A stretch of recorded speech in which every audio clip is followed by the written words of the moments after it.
Week 3 of college football. We're going to break down the 7 biggest games on the slate and come up with the best bet for all of them right here, right now.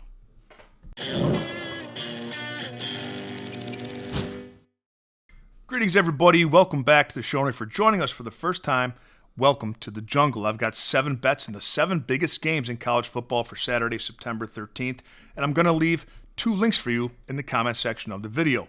The first link is to my $5 favorite play of the day, and for just $5 and no further obligation, you get my best college football bet of Saturday text right to your phone. The second link is to become a jungle member, and for as little as 55 cents a day, you get my full betting card sent to your phone every single morning, access to our Discord community, and a direct line to me if you'd like me to opine on any other bet that you're considering placing. We have a free weekly trial. Take it for a test spin and see if it's for you. Today's video is brought to you by Outlier.bet, the top name in sports betting research, and by Red Lobster. Join us at our Sudbury location Saturday, June 9th for Saturday Feats of Strength. If you can beat Ray from the Trailer Park Boys in arm wrestling, you get 35% off your meal. First game we're looking at is number 12 Clemson at Georgia Tech. Georgia Tech is 2-0, and they're a very public underdog favorite in this matchup. They beat Colorado by 7, and last week they beat Gardner-Webb 59-12. Clemson's 1-1. They lost to LSU by 7, and last week they had a scare against the men of Troy, but ended up beating them 27-16. This is a huge step up in class for Georgia Tech.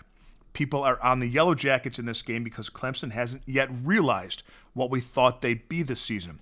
The receiving room is banged up. They have a hard time running the football, and they haven't yet been able to throw the ball deep. Georgia Tech is a talented team, but despite Clemson's struggles, the Tigers are still the much more talented team here. Defense travels, and the best unit on the field is going to be the Clemson defense, and they will show up.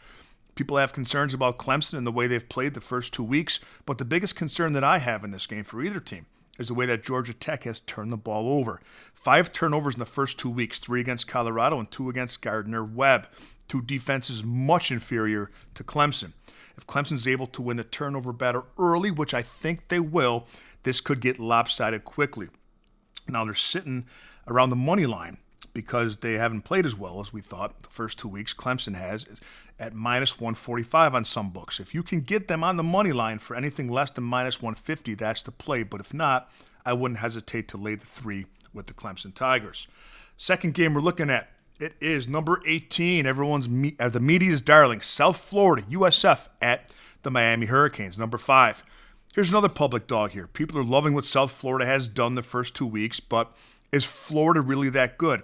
Not South Florida, the team here, but Florida Gators, the team that South Florida just beat last week and got people all in a tizzy. I don't think that USF will be able to run the ball against Miami. This is one of the best defensive lines in the country. Look what they did to Notre Dame's run game and Jeremiah Love. They couldn't find an itch against the Hurricanes. Carson Beck is one of the most experienced quarterbacks in college football. I think that the Bulls have their hands full in this game. I think they get exposed and lose their ranking. This mismatch is just too much here for them. In my opinion, talent-wise, I have no hesitation laying the 17.5 points with the Hurricanes. Number 6, Georgia at number 15, Tennessee. This is Joey Aguilar's real first big boy college football test, with all due respect to Appalachian State and their opponents. He's looked good for the Vols so far, and I think their offense is better with him than they were last year with Nico.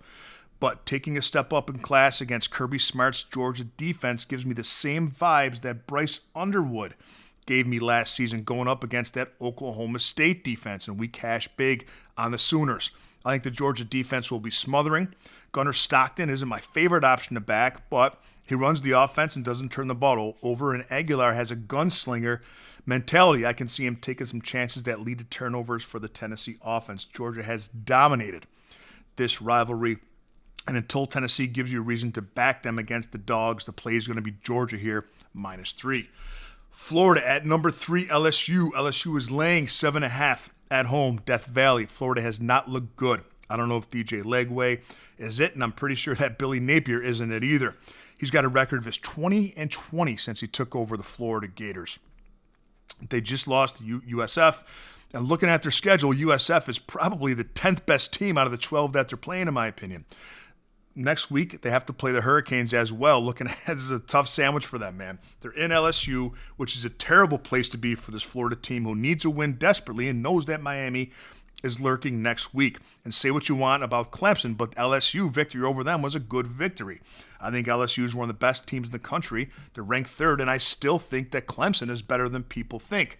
I'm laying the 7.5 with LSU here. The better coach, the better quarterback, the better defense, better on both lines, and the home field advantage. Give me the Tigers minus the points. Vanderbilt at number 11, South Carolina. Gamecocks are laying 3.5. People are excited about Vanderbilt and their quarterback, Diego Pavia. Pavia's been very good, man. And, Vanderbilt's been good, too. They have enough talent to play spoiler here in South Carolina. And they look better against Virginia Tech than South Carolina did, the only common opponent so far this season. But that being said, South Carolina's won 16 straight games in this series. They have a remarkably better defense. They're bigger on both sides of the line. And Leon Sellers hasn't been the highlight reel that we were expecting yet. But that's a good thing. He hasn't needed to be. South Carolina's playing very balanced offensive football at the moment. Pavia's a good quarterback, still more of a scrambler. We're yet to see him really air it out down the field against a defense as good as South Carolina's. I think the Gamecocks are too much for him here. Give me South Carolina minus the 3.5 at home. Arkansas at number 17, Ole Miss. If you're looking for an upset, this would be the game I would target.